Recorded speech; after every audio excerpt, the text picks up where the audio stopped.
I want to talk about a form of emotional abuse that I don't feel like we talk about enough, and this video is probably going to offend some people. So if that is you, hello. And that is weaponizing therapy language.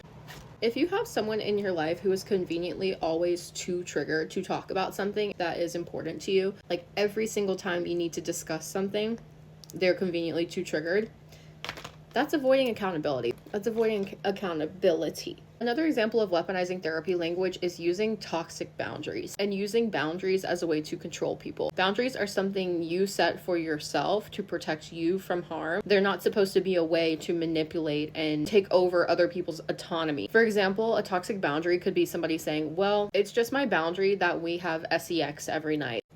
Yeah, that's not a boundary, that's coercion. One that probably happens more often is invading your privacy. For example, it's my boundary that I have your password for every account you have, or it's my boundary that I have my partner's location, so I know exactly where they are. Yeah, those aren't really boundaries. A boundary is something you set for yourself, not something you use to control other people. Another example of weaponizing therapy language is using therapy terms to dismiss your feelings. For example, if you try to talk to your partner about something toxic that they are doing and they accuse you of projecting, like more of a specific example I've seen women deal with is, hey, I don't really like when you like other girls' photos online. It makes me feel like you're telling them that they're pretty, and it feels kind of like a micro cheating. And the guy's like, well, you're just projecting your insecurities. You're just projecting. Yeah, that's weaponizing therapy language.